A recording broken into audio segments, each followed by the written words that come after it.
Hello students, reproduction वाले part के अंदर अपना अब जो नेक्स्ट टॉपिक है वो है फर्टिलाइजेशन। मेल और फीमेल गैमेट अपन बना चुके हैं, उनकी स्ट्रक्चर्स अपन पढ़ चुके हैं। तो टुडेज जो टॉपिक अपन ले रहे हैं वो है fertilisation. That is second event जो अपन ने बात की थी, फर्टिलाइजेशन।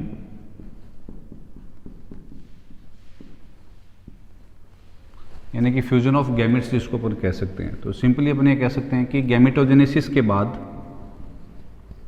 जो प्रोसेस हुआ था गैमेटोजेनेसिस, उस गैमेटोजेनेसिस की प्रोसेस के रिजल्ट क्या थे? हमें मेल और फीमेल गैमेट मिला था, मेल एंड फीमेल गैमेट। तो इनका जो मिलन है, संयोग है, ठीक है, और वो संयोग होने के बाद इन दोनों गैमेट्स के अंदर जो उपस्थित न्यूक्लियस हैं, न्यूक्लियस का मतलब प्रो न्यूक्लियस उपस्थित होते हैं, तो उनका आपस में इंटीग्रेशन क्या कहलाता है? फर्टिलाइजेशन। तो अपन ये कह सकते हैं after gametogenesis the meeting of male and female gametes and the fusion और integration of male and female pronuclei क्या कहलाएगा? फर्टिलाइजेशन। ठीक है। अब देखिए फर्टिलाइजेशन की प्रोसेस में हो क्या रहा है। पहली चीज़ तो इन दोनों का आपस में मिलन हो रहा है, किसका? मेल और फीमेल गैमेट का। तो जो मेल और फीमेल गैमेट का संयोजन है, मिलन है, उसको अपन कहते हैं बेटा सिनगेमी। मेल और फीमेल गैमेट का आपस में फ्यूज होना, ये जो फ्यूज है यूं, ये क्या कहलाएगा? Syngamy. What we call that? Syngamy. अब इसके बाद में इनका दोनों का जो साइटोप्लाज्म है वो आपस में क्या होगा? मिक्स होगा। तो दैट पर्टिकुलर स्टेप जो साइटोप्लाज्म के फ्यूजन का है उसको कहते हैं बेटा प्लाज्मोगेमी। साइटोप्लाज्म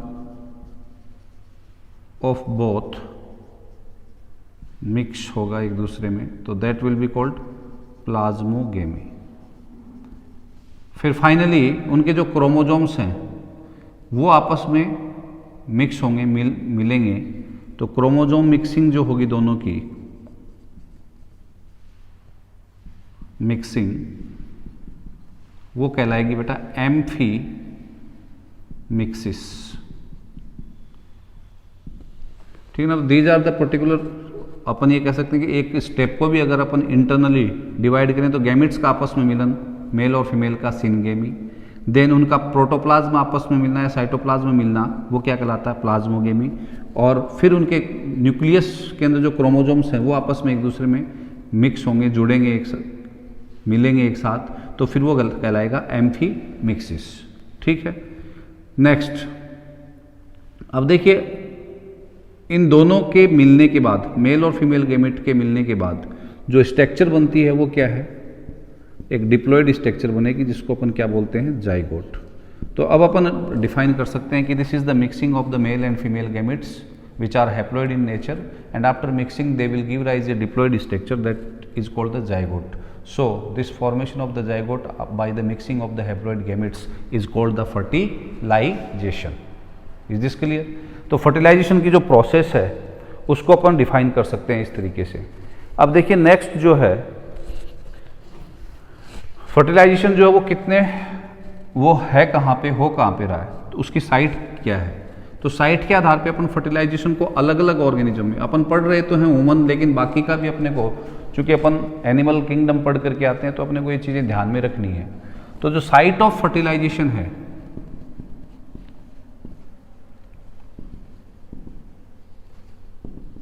उसके आधार पे अपन फर्टिलाइजेशन को दो कैटेगरीज के अंदर क्लासिफाई कर सकते हैं। एक तो होता है बेटा इंटरनल फर्टिलाइजेशन, इंटरनल फर्टिलाइजेशन, आंतरिक निषेचन। मीनिंग ऑफ दैट क्या है कि शरीर के अंदर इनसाइड द बॉडी जो रिप्रोडक्टिव ऑर्गन है उसके अंदर वहाँ पे क्या हो रहा है? फर्टिलाइजेशन हो रहा है।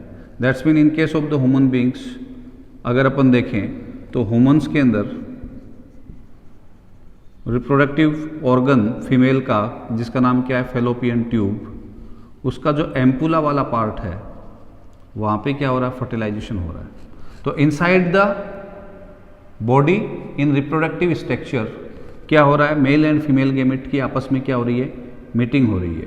ठीक है, तो इसको अपन क्या कहते हैं, इंटरनल फर्टिलाइजेशन। इस प्रकार के फर्टिलाइजेशन के अंदर ऑब्वियसली एक चीज होगी, and what is that, the sexual intercourse होगा। और उस सेक्सुअल इंटरकोर्स की या कपुलेशन की प्रक्रिया में मेल के द्वारा फीमेल जो है उसकी पर्टिकुलर वेजिना के अंदर स्पर्म्स को क्या किया जाएगा, याद हो तो आपको, इंसेमिनेशन की जो प्रोसेस, यानी कि उनको रिलीज किया जाएगा, वहाँ पे मुक्त किया जाएगा।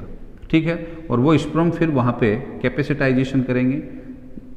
कैपेसिटाइजेशन का मतलब वो न्यूट्रिशन लेंगे और एग तक पहुँचेंगे, और एग और स्पर्म की आपस में क्या होगी, मीटिंग होगी। ठीक है, तो पहला तो ये है। तो इसके अंदर अपन कई प्रकार के जो टेरेस्ट्रियल ऑर्गेनिजम्स हैं उनके एग्जांपल्स दे सकते हैं, आपसे पूछे जा सकते हैं। ह्यूमन बींग्स के अंदर तो है ही है, ऑब्वियस है ये, ठीक है ना। इसके अलावा भी अपन कुछ एग्जांपल्स और दे सकते हैं, जैसे एस्केलमेंथिस के मेंबर्स जो हैं,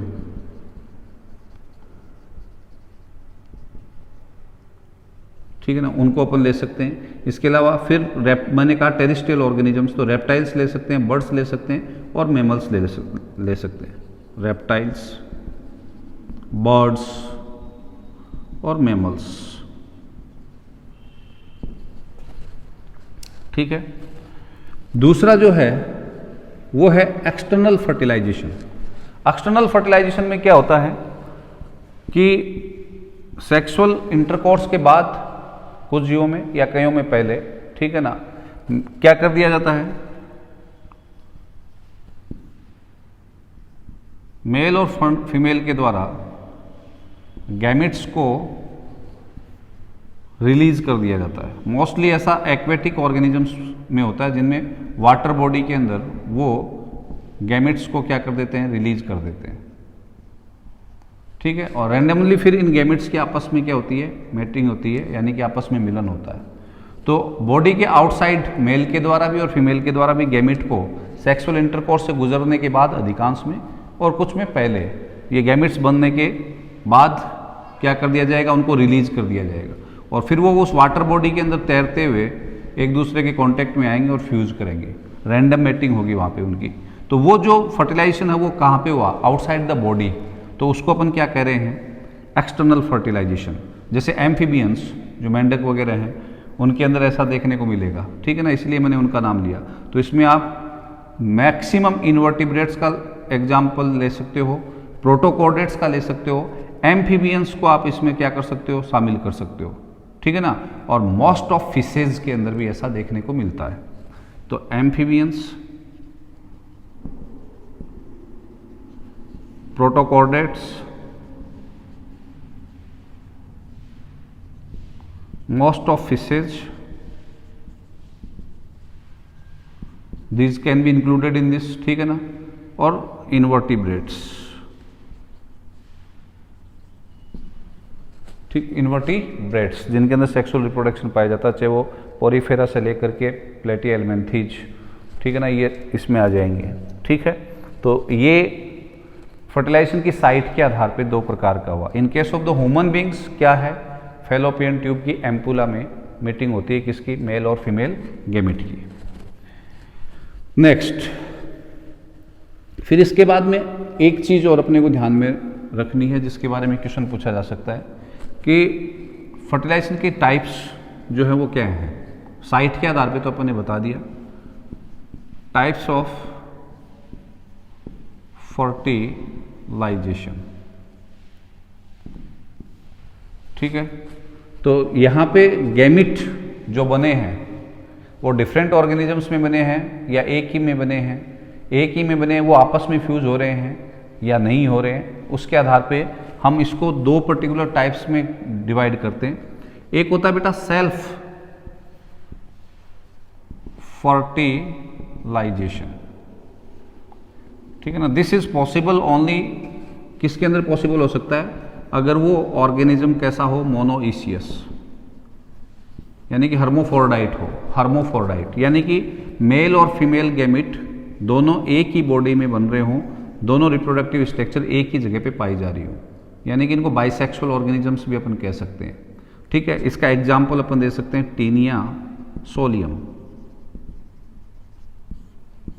ठीक है, तो ऐसे ऑर्गेनिजम्स जो होते हैं उनके अंदर ये चांस होता है कि मेल गैमिट वहीं पे उपस्थित जो फीमेल रिप्रोडक्टिव ऑर्गन है उसके अंदर ट्रांसफर होकर के फीमेल गैमिट से क्या हो जाए, फ्यूज हो जाए।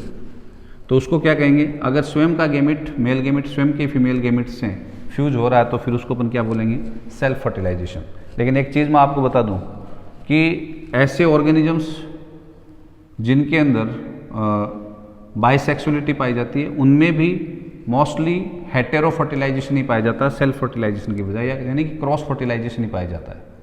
और उसका रीजन है, इनमें मोस्ट ऑफ में प्रोटो एंड्री पाई जाती है। प्रोटो एंड्री का मतलब होता है मेल गैमिट का पहले डेवलप हो जाना। फीमेल रिप्रोडक्टिव स्ट्रक्चर में फीमेल गैमिट बनते ही नहीं है, डेवलप ही नहीं होते हैं उस समय जब मेल गैमिट बने हुए। तो ऐसी कोई भी पर्टिकुलर दूसरी उसी जाति का दूसरा ऑर्गेनिज्म जिसके अंदर फीमेल रिप्रोडक्टिव स्ट्रक्चर मेच्योर है तो वहाँ पे वो ट्रांसफर होंगे, तो वो क्रॉस फर्टिलाइजेशन पाया जाएगा बाइसेक्सुअल में भी मोस्ट ऑफ में। हाँ, लेकिन कुछ हैं जिनके अंदर सेल्फ फर्टिलाइजेशन आपको देखने को मिलेगा, टीनिया सोलियम जैसे मैंने एग्जांपल आपके सामने लिया। ठीक है, अब दूसरा अपन ले रहे हैं क्रॉस फर्टिलाइजेशन। तो क्रॉस फर्टिलाइजेशन में क्या होगा,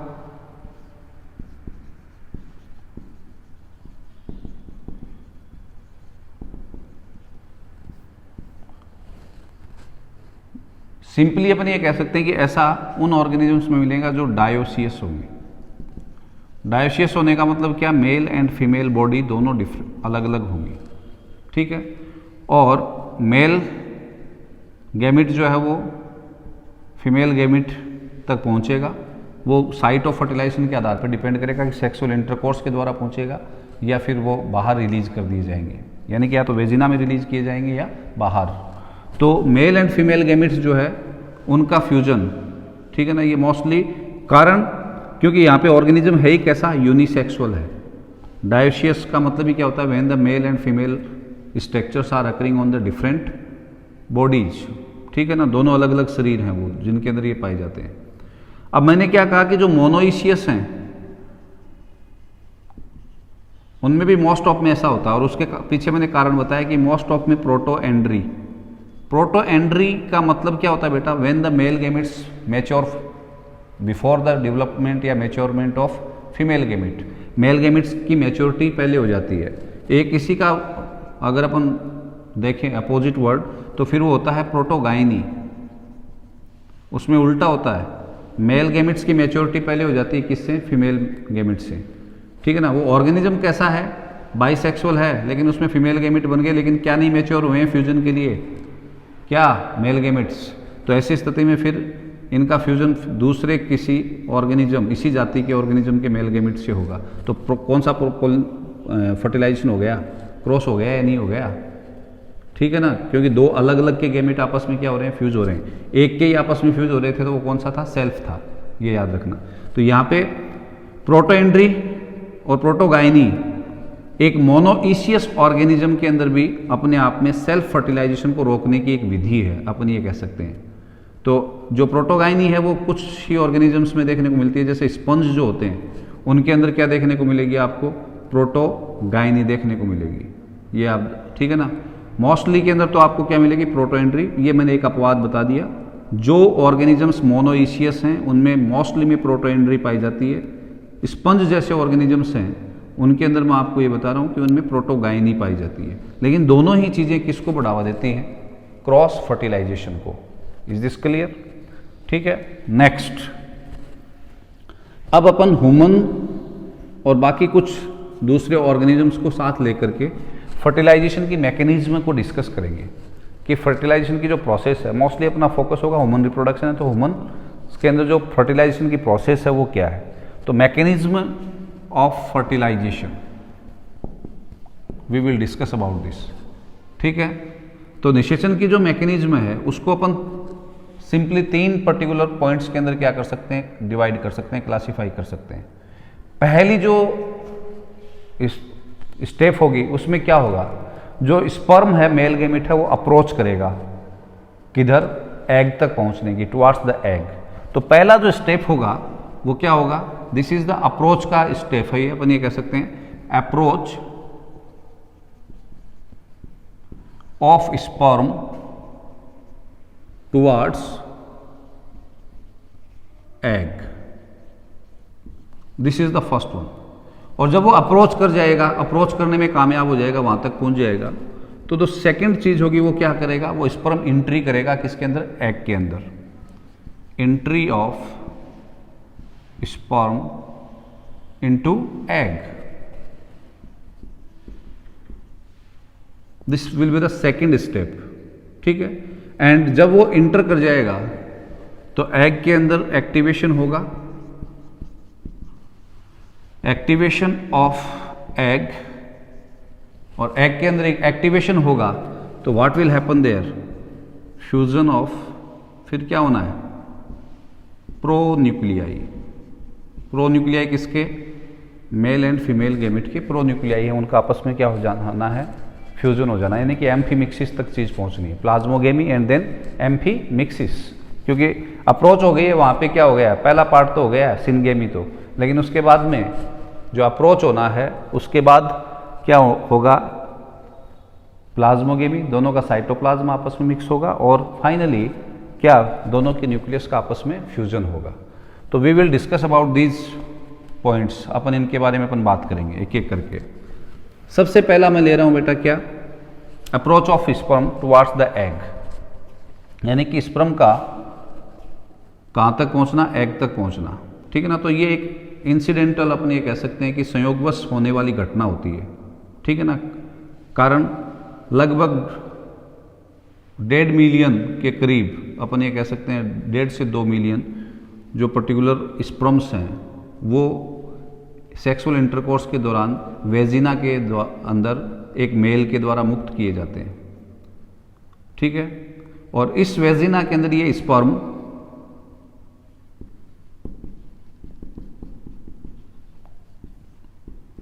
जो रिलीज किए जा रहे हैं या मुक्त किए जा रहे हैं वो सारे के सारे फेलोपियन ट्यूब तक नहीं पहुंचते हैं।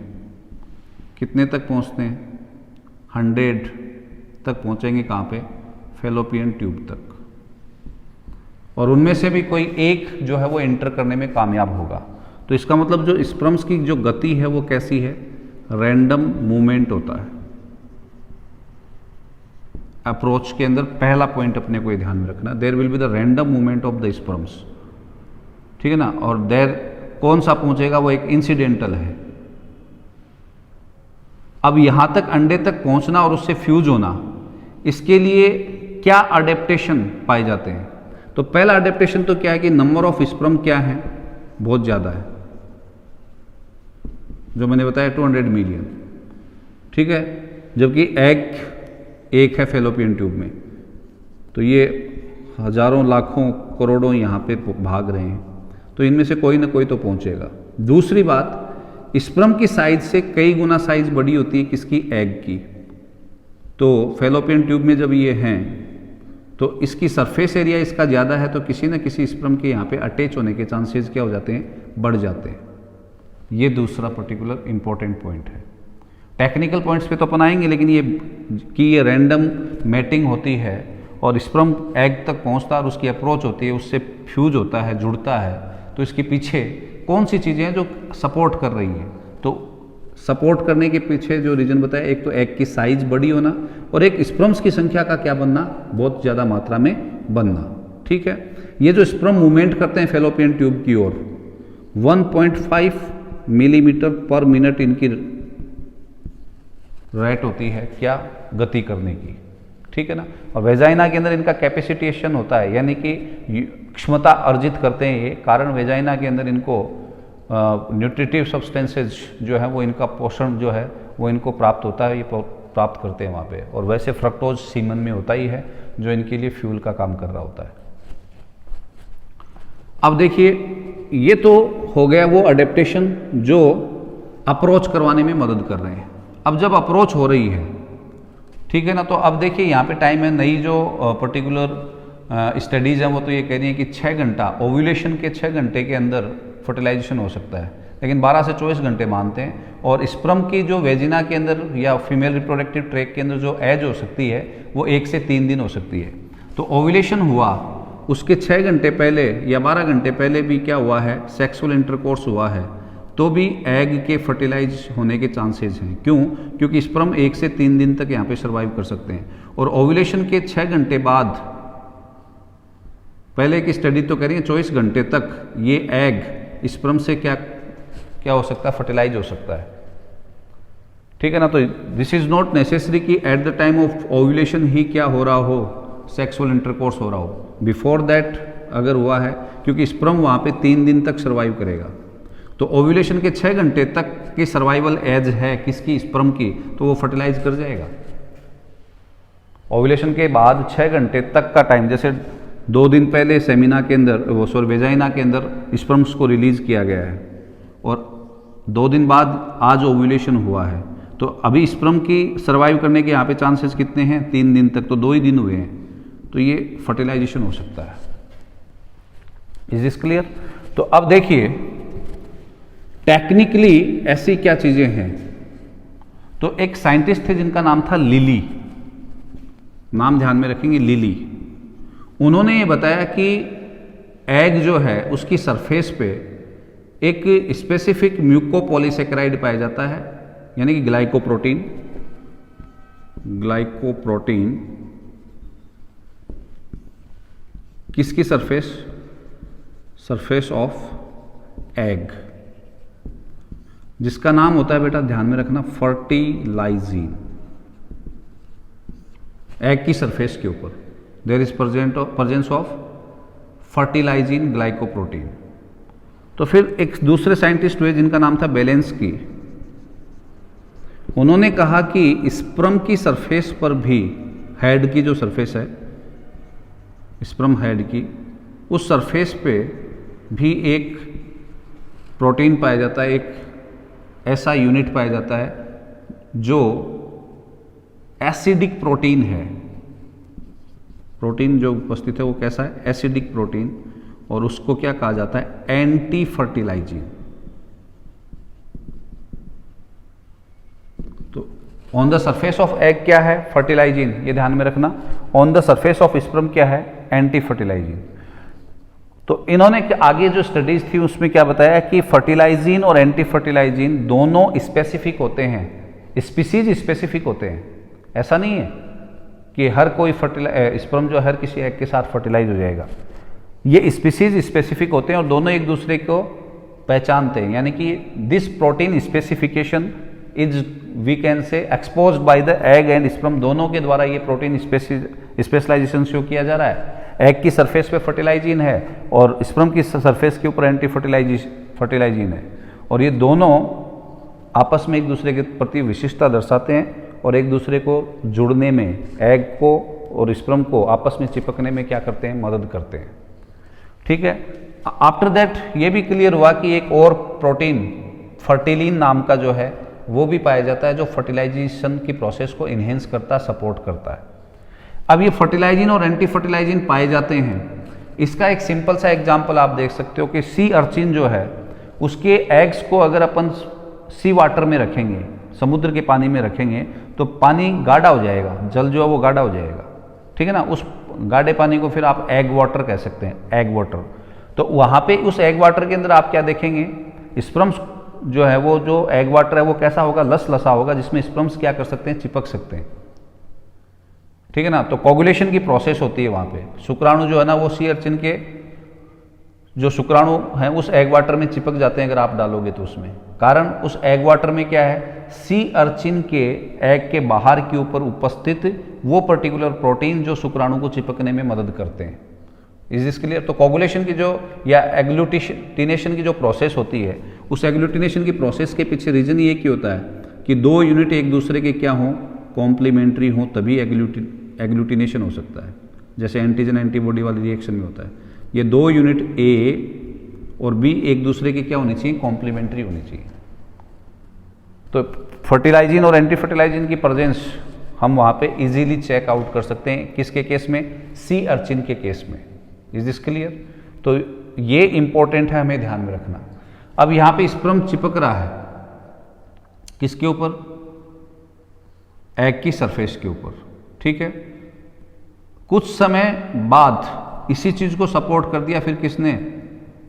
वासरमैन और सेलिंग साइंटिस्ट थे, उन्होंने एक अलग और चीज बताई जो प्रूव्ड है, इंपॉर्टेंट है, वो आपको ध्यान में रखना उसकी, कि जो स्पर्म है उसकी सरफेस के ऊपर एक स्पेसिफिक प्रोटीन पेयर पाया जाता है, ठीक है ना। स्पर्म सरफेस के ऊपर प्रोटीन का बना हुआ एक स्पेसिफिक पेयर पाया जाता है। दूसरी ओर एग जो है, यहां पे ध्यान से सुने, ये एग मेम्ब्रेन और इसके बाहर की ओर क्या बताया था? जोना पेलेसुडा। इस जोना पेलेसुडा जो लेयर है, इसके 3 लेयर होती हैं, ZP1, ZP2 और ZP3। तो इन्होंने, वासरमैन जो थे उन्होंने और सेलिंग ने ये बताया कि स्पर्म के ऊपर तो ये स्पेसिफिक पेयर है, और ZP3 जो है एग की, जोना पेलेसुडा की 3rd लेयर जो है, इस ZP3 के अंदर एक स्पेसिफिक ग्लाइकोप्रोटीन पाया जाता है, और उस ग्लाइकोप्रोटीन के ऊपर एक विशेष प्रोटीन या शुगर पाई जाती है, सॉरी, और उस शुगर का नाम है गैलेक्टोज। ZP3 ग्लाइकोप्रोटीन के ऊपर एक शुगर है गैलेक्टोज। इस गैलेक्टोज को हटा दो तो ह्यूमन स्पर्म ह्यूमन एग को पहचानेगा नहीं। तो आइडेंटिफिकेशन के लिए है ये, जोड़ने के साथ साथ पहले आइडेंटिफिकेशन होगा फिर जोड़ा जाएगा। तो इन केस ऑफ द एग अगर अपन देखें तो जोना पेलेसुडा जो है, उस जोना पेलेसुडा के लेयर के अंदर कौन सी लेयर? ZP3। उस ZP3 के अंदर ZP3 ग्लाइकोप्रोटीन लेयर जो है, उस ग्लाइकोप्रोटीन लेयर के ऊपर एक स्पेसिफिक शुगर पाई जाती है जिसका नाम क्या है? गैलेक्टोज। और अगर इस गैलेक्टोज को हटा दें तो क्या होगा? The sperm will enable to identify the egg of own species. शुक्राणु अपनी जाति के अंडे को पहचानने में असफल होगा। तो कहने का मतलब क्या है कि अप्रोच होना ही इंपॉर्टेंट नहीं है। शुक्राणु और अंडाणु के बीच में, स्पर्म और एग के बीच में आपस में जो फ्यूजन की प्रोसेस है वो आगे तभी बढ़ेगी जब वो एक दूसरे के को क्या करेंगे? पहचान लेंगे। Is this clear? और जब ये आपस में पहचान लेंगे तभी एक्रोसोम ऑफ स्पर्म एक्टिवेट होगा। किसको तोड़ने के लिए, किसको भेदने के लिए? जो इस एग है, उस एग की जो मेम्ब्रेन्स हैं, कौन सी याद होगा? सेकेंडरी मेम्ब्रेन, कोरोना रेडिएटा, जोना पेलेसुडा, और तभी वो जाकर के अंदर इंटर करेगा। क्लियर है? तो egg having a specific sugar that is galactose in zona pellucida 3rd layer and the sperm having a pair of specific proteins. With the help of this they both will identify each other that we belong to same species or not. एक दूसरे की पहचान करेंगे। अगर वो एक दूसरे की पहचान कर ली और सेम स्पीसीज के हैं तो फिर स्पर्म हेड के अंदर जो एक्रोसोम है वो एक्टिवेट होगा और वो एक्रोसोम मेम्ब्रेन्स को गलाने वाले एंजाइम हाइलुरोनिडेज, एक्रोसिन जोना पेलेसुडा को तोड़ने का काम करता है। हाइलुरोनिडेज जो बाहर की ओर क्या थी, याद है कि आपको? कोरोना रेडिएटा सेल्स के बीच में जो बॉन्ड होता है हाइलुरोनिडेज का होता है, उसको गलाने का काम करता है। और कोरोना रेडिएटा डिजोल्विंग प्रोटीन या एंजाइम बनाएगा। कौन? एक्रोसोम, जो कोरोना रेडिएटा को डिजोल्व करेंगे। एक्रोसिन किसको? जोना पेलेसुडा को क्या करेगा? डिजोल्व करने का काम करेगा।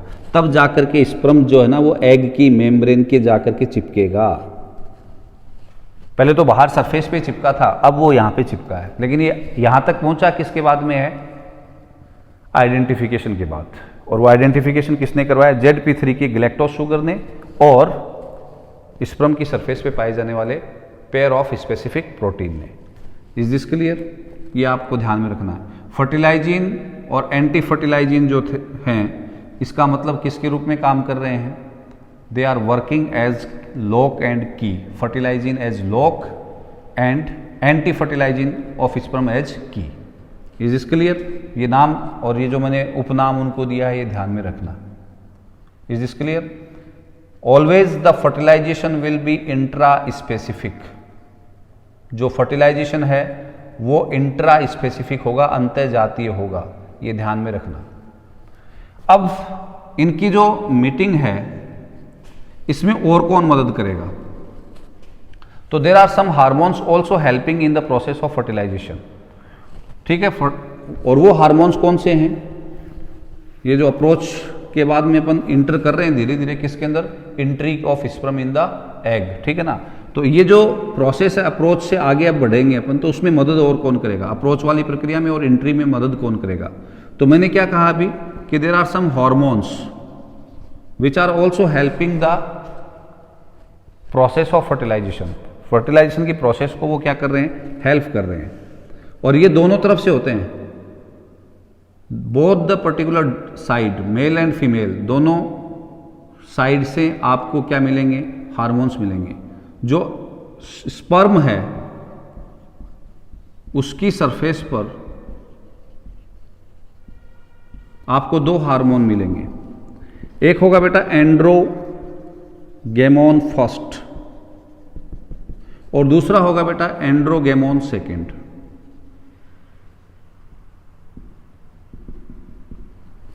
एंड्रोगेमोन फर्स्ट स्पर्म की जो एनर्जी है उसको कंजर्व करने का काम करता है, उसकी स्पर्म की एनर्जी को कंजर्व करके रखता है, संरक्षित करके रखता है कि रिक्वायर्ड होने पर फीमेल गैमेट की ओर दौड़ने के लिए चाहिएगी तो उसको कंजर्व करके रखेगा जब तक फर्टिलाइजेशन की प्रोसेस स्टार्ट नहीं हुई है तब तक के लिए। फिर इसके कंजर्वेशन को तोड़ा जाएगा ये, और वो कौन करेगा वो आगे अपन डिस्कस करेंगे। Androgamone second, what is the function of this, ये आपसे पूछा जा सकता है। तो एंड्रोगेमोन सेकेंड जो है वो क्या करेगा बेटा? एग के चारों ओर जो जिलेटिनस कवरिंग होती है मोस्टली एम्फीबियंस वगैरह में, तो उनके अंदर देखने को मिलता है कि उस जिलेटिनस कवरिंग को घोलने का काम करता है, क्योंकि जब तक ये कवरिंग घुलेगी नहीं तब तक स्पर्म जो है वो एग की मेम्ब्रेन के कांटेक्ट में नहीं आ सकता, बाहर की ओर एक जेली सब्सटेंस रहेगा तब तक, तो उसको घोलने का काम करता है कौन? एंड्रोगेमोन सेकेंड। Is this clear? ऐसे ही एग की जो सरफेस है उसके ऊपर भी आपको क्या मिलेंगे? दो हार्मोन मिलेंगे, इनको अपन बोलते हैं बेटा गाइनोगेमोन्स।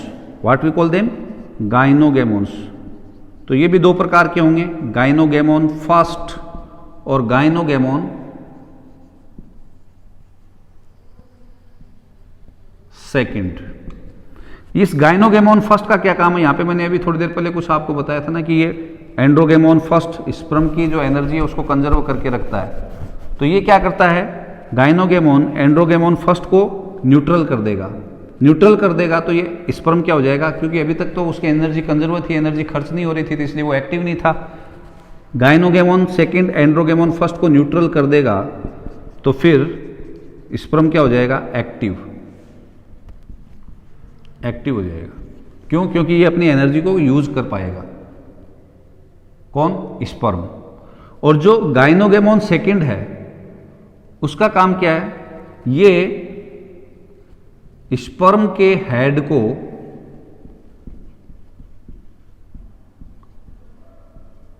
चिपचिपा बना देता है, एडहेसिव बना देगा, चिपकने वाला। किसके साथ? एग की मेम्ब्रेन के साथ। तो these are the hormones which are also contributing in the process of fertilisation with the particular fertilizin and anti fertilizin, जो एग और स्पर्म को बाहर की सरफेस से आपस में क्या कर रहे थे? चिपका रहे थे। फिर चिपकने के बाद में स्पर्म ने क्या पहचान की कि मैं जिसके साथ चिपका हूं वो मेरी ही स्पीसीज का है या नहीं है। तो स्पर्म की जो सरफेस थी उसके ऊपर दो स्पेसिफिक प्रोटीन थे, उन प्रोटीन्स ने किसके साथ मैसेज का आदान प्रदान किया? जोना पेलेसुडा के 3 लेयर ZP3 लेयर पे उपस्थित ग्लैक्टोज के साथ। जब आइडेंटिफिकेशन हो गया तो फिर स्पर्म का क्या एक्टिवेट हुआ? स्पर्म के हेड के अंदर क्या बताया था मैंने आपको? एक्रोसोम। उस एक्रोसोम ने क्या सीक्रेट किए बेटा? एंजाइम्स। कौन से? कोरोना रेडिएटा, जो बाहर वाली कवरिंग थी सेकेंडरी मेम्ब्रेन, उसको डिजोल्व करने वाले एंजाइम। हाइरुलोनिडेज, कोरोना रेडिएटा सेल्स के बीच में चिपकाने वाली जो लेयर थी, क्योंकि कोरोना रेडिएटा सेल्स को डिजोल्व करना तो पहले उनको अलग करना पड़ेगा, तो उनके बीच में जो एडेसिव के रूप में काम कर रही है, सीमेंट के रूप में, कौन सी? हाइरुलोनिडेज। उसको हाइरुलोनिक एसिड जो है उसको तोड़ने के लिए हाइरुलोनिडेज एंजाइम। और तीसरा एक्रोसिन एंजाइम, जो जोना पेलिसुडा की लेयर को तोड़ता है। ठीक है। इस पूरी प्रक्रिया में फिर इसके साथ साथ और कौन मदद कर रहा था? स्पर्म और एग की सरफेस पे पाए जाने वाले एंजाइम। स्पर्म की सरफेस पे पाए जाने वाले एंजाइम्स को एंड्रोगेमोन्स कहा जाता है और एग की सरफेस पे पाए जाने वाले एंजाइम्स को गाइनोगेमोन्स कहा जाता है। एंड्रोगेमोन्स दो प्रकार के एंड्रोगेमोन, फर्स्ट जो स्पर्म की एनर्जी को कंजर्व करके रखता है जब तक जरूरत ना पड़े, और एंड्रोगेमोन सेकंड जो है वो क्या कर रहा है, एग के बाहर की ओर कोई जिलेटिनस कवरिंग है तो उसको गलाने का काम करता है। गाइनोगेमोन फर्स्ट, एंड्रोगेमोन फर्स्ट को न्यूट्रल करेगा और गाइनोगेमोन सेकंड स्पर्म के हेड को एडहेसिव बनाएगा जिससे वो एग के साथ चिपका हुआ रहे या चिपक सके। Is this clear? अब देखिए यहां तक अपन ने क्या देखा, ये पार्ट जो था वो कौन सा था? अप्रोच वाला, यानी कि ये जो एग है इस एग के कांटेक्ट में आ चुका है कौन? स्पर्म, ठीक है ना। ये बाहर वाली जो मेम्ब्रेन है ये ब्रेक डाउन हो गई है, ठीक है। The sperm has come in contact of egg. Now after this क्या होगा? एक्रोसोम के जो अपघटन एंजाइम है उन्होंने अपना काम कर दिया है, आवरणों को घोल दिया है और अब ये स्पर्म प्लाज्मा मेम्ब्रेन तक पहुंच गया है। किसकी प्लाज्मा मेम्ब्रेन तक? एग मेम्ब्रेन जिसको आप कह रहे हैं वहां तक पहुंच गया है, ठीक है। ये जो पर्टिकुलर प्रोसेस होती है जिसमें ये बाहर वाले कोरोना रेडिएटा और इन लेयर्स को तोड़ करके पहुंचा है, ये जो घटना होती है इसको अपन बोलते हैं acrosomal reaction. What we call that? क्योंकि एक्रोसोम के द्वारा सिक्रेटेड एंजाइम्स ने ये क्रिया की है तो उसको अपन क्या कहेंगे? Acrosomal reaction. What is the acrosomal reaction? The acrosome is releasing the digestive enzymes or the degradation doing enzymes which are dissolving the coverings of the egg, and then the head of sperm is directly fixing with the egg membrane or the plasma membrane of the egg, and this particular event is called the acrosomal reaction, ठीक है। अब क्या होगा बेटा? देखिए ये जो acrosome है, ये रहा एक्रोसोम, इसके अंदर वाली जो झिल्ली है ये देखिए मेम्ब्रेन, जिसको आपने गैलिया कैपिटिस कहा था दोनों को मिलाकर के, तो अंदर वाली जो झिल्ली है वो एक हार्ड फिलामेंट बनाती है जिसको एक्रोसोमल फिलामेंट कहते हैं, ठीक है। ये जो फिलामेंट है ये जो बना है किसके कारण बना है? गोल्जी बॉडी से बना हुआ क्या था? एक्रोसोम। याद होगा आपको, मैं बार बार रिपीट कर रहा हूं, ये न्यूक्लियस और ये, तो ये अंदर वाली जो मेम्ब्रेन है ये आगे की ओर बढ़ेगी यूं, इसके साथ ये भी बढ़ना शुरू हो जाएगा और ये किसके कांटेक्ट में है? एग के। लेकिन उस एग मेम्ब्रेन को क्या हो रहे हैं? चुभ रहे हैं, यानी कि उसको स्टिमुलेट कर रहे हैं। तो ये स्टिमुलेशन जो है वो क्या कर रहा है? एग को इंटरनली प्रिपेयर कर रहा है, किसके लिए? फर्टिलाइजेशन को मैसेज पहुंचाया जा रहा है। इस फिलामेंट को अपन बोलते हैं एक्रोसोमल फिलामेंट। बट एक चीज यहां पे ध्यान में रखना बेटा, ये acrosomal filament in case of the human beings नहीं बनता है, दैट इज नॉट नेसेसरी। इस कारण है इसका, in case of the human beings sperm ही अपने आप में इतना एक्टिव होता है कि उसके डायरेक्ट मेम्ब्रेन के ऊपर जाने से ही, एग की मेम्ब्रेन के ऊपर जाने से ही उसकी आने की सूचना अंदर साइटोप्लाज्म में चली जाती है, यानी कि एग फर्टिलाइजेशन के लिए प्रिपेयर होना शुरू हो जाता है। यहाँ पे ये चुभने वाला फिलामेंट रिक्वायर्ड नहीं है, ये वहाँ रिक्वायर्ड है जहाँ पे स्पर्म जो है वो क्या हो? कम एक्टिव हो। That is we have to be remember. तो एक्रोसोमल फिलामेंट जो है एग एक्टिवेशन के लिए, ठीक है, या एग की मेम्ब्रेन को स्टिमुलेट करने के लिए, जिससे वो स्टिमुलेट होगी मेम्ब्रेन तभी तो मैसेज कहाँ पे पहुंचाएगी? अंदर की ओर। तो वो particular stimulation factor acrosomal filament in case of the human beings required नहीं है, ये ध्यान में रखना।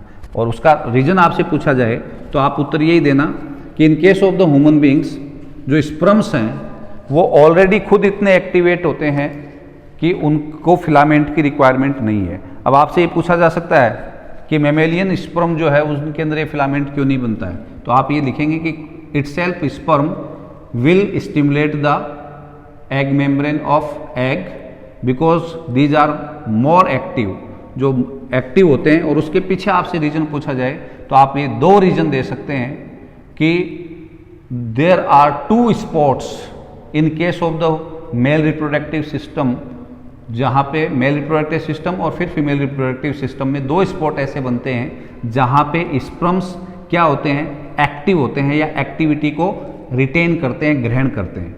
और वो 2 स्पॉट कौन कौन से हैं पहले डिस्कस किए हुए हैं अपने। एपिडिडाइमस, यहाँ पे एपिडिडाइमस जो होता है वहाँ पे क्या होता है, ये भी आपसे पूछा जा सकता है, तो आप लिखेंगे फंक्शनल मैच्योरेशन, किसका, स्पर्म्स का। We have to be remember this, functional maturation पहले बताया हुआ है, ठीक है ना, क्योंकि एपिडाइमस में जो स्पर्म है वो क्या होते हैं, स्टोर होते हैं, याद होगा आपको, और यहाँ पे ये फंक्शनल मैच्योरिटी हासिल करते हैं। और दूसरा वेजाइना में,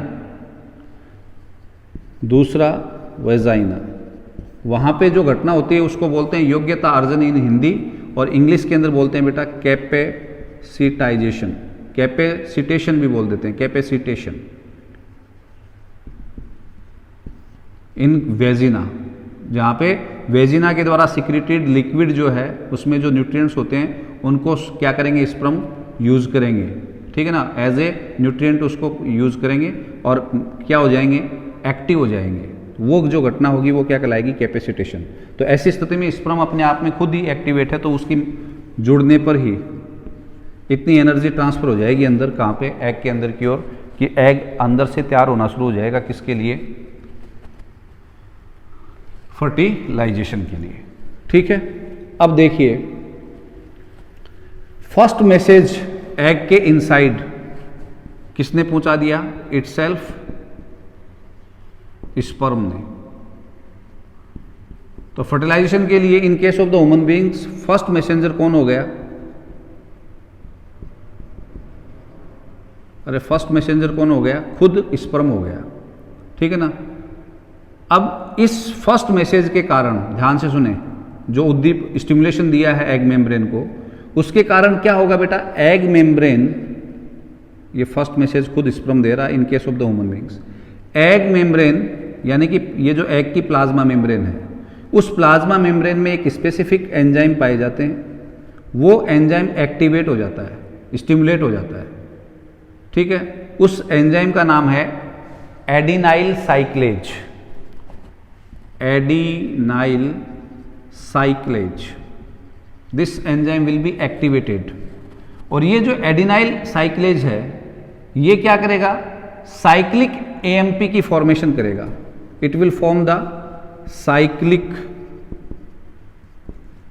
एएमपी, ठीक है ना, एडेनोसिन मोनोफॉस्फेट, ठीक है, जैसे एटीपी ट्राइफॉस्फेट होता है, ये मोनोफॉस्फेट। और ये साइक्लिक एएमपी वेरी इंपॉर्टेंट, यहां पे ध्यान में रखें, ये साइक्लिक एएमपी क्या होगी बेटा, सेकंड मैसेंजर होगी, this will be called the second messenger, ठीक है। और ये साइक्लिक एएमपी क्या करेगी, प्लाज्मा मेम्ब्रेन के जो स्टिमुलेशन है, इन स्टिमुलेशन को कहाँ पे इंटर करवा देगी, इन द साइटोप्लाज्म ऑफ एग। अभी तक जो स्टिमुलेशन था वो कहाँ पे था, एग मेम्ब्रेन पे। कौन दे रहा था वो स्टिमुलेशन, स्वयं स्पर्म। उस स्टिमुलेशन से मैसेज ले लिया, पहला मैसेज मिल गया एग को, और वो किसको मिला, मेम्ब्रेन को। उस मैसेज से, उस स्टिमुलेशन से मेम्ब्रेन में पाए जाने वाला कौन सा एंजाइम एक्टिवेट हो गया, एडिनाइल साइक्लेज। और वो एडिनाइल साइक्लेज क्या बनवाता है, cyclic AMP. Cyclic AMP will transfer the message in the cytoplasm, very important, ठीक है। और अब इससे क्या होगा, इस साइटोप्लाज्म में वो चेंज होना शुरू हो जाएंगे जो स्पर्म की एंट्री के लिए रिक्वायर्ड हैं, ठीक है। ये जो चेंजेस यहां पे होंगे किसके लिए, शुक्राणु के लिए यानी कि स्पर्म के लिए, इन सभी चेंजेस को collectively after getting the second message, याद रखना, the all the changes which will happen in the cytoplasm of egg against the sperm will be called gynogenesis. उनको अपन क्या बोलते हैं, गाइनोजेनेसिस। सेकेंड मैसेज के अंदर आने पर, साइटोप्लाज्म में आने पर, स्पर्म के लिए जो चेंजेज होंगे उन सभी चेंजेज को अपन क्या कहेंगे, गाइनोजेनेसिस। और इसका परिणाम क्या निकल कर के आएगा, ध्यान से देखिए। जहाँ पे स्पर्म ने अटैच किया है किसको, एग को, वहाँ पे एग मेम्ब्रेन में एक रिसेप्शन कोन बनेगा। ये देखिए रिसेप्शन कोन, और ये कौन है, अरे ये कौन है भैया, sperm. This is called the reception cone या रिसेप्टिव कोन, ग्राही शंकु, इसकी फॉर्मेशन हो जाएगी। ठीक है। और अब क्या होगा बेटा, ये complete, in case of the human beings ध्यान में रखना, कंप्लीट स्पर्म जो है वो एग के अंदर जाएगा। ठीक है ना। एनेलिडा, हाइड्रा, निरीज, ये कुछ सदस्य ऐसे हैं जिनमें केवल हेड जाता है, किसके अंदर प्रवेश करता है, एग के अंदर। लेकिन यहाँ पे क्या होगा, तीनों चीज़ें जाएगी इन case of the human beings. बाकी के भी मैमल्स के अंदर और एनिमल्स में देखा गया कि हेड और मिडल पार्ट चला जाता है और टेल क्या रह जाती है, पीछे रह जाती है। लेकिन मैमल्स के अंदर, मोस्टली ह्यूमन बींग्स के अंदर, कंप्लीट स्पर्म जो है वो क्या होगा, ये अंदर की ओर धंसती जाएगी, स्पर्म अंदर जाता जाएगा। तो ये जो घटना होती है इसको बोलते हैं phagocytosis. The complete sperm will B merged in the cytoplasm. ये अंदर की ओर धंसता जाएगा ये कौन, और इसको अंदर ले लिया जाएगा। तो इन case of the human beings entry जो होगी वो किसके थ्रू होगी, फैगोसाइटोसिस। अरे इसका भक्षण किया नहीं किया गया, इनगल्फ कर लिया गया नहीं कर लिया गया, इसको किसको, स्पर्म को अंदर ले लिया जाता है कंप्लीटली। तो that is called the phagocytosis. तो ये in case of the human beings the sperm is phagocytosized by the egg. तो आज अपन ने स्पर्म की एंट्री करवाई है इस कहाँ पे, एग के अंदर। इसके आगे का पार्ट अपन नेक्स्ट टॉपिक में पढ़ेंगे। Thank you.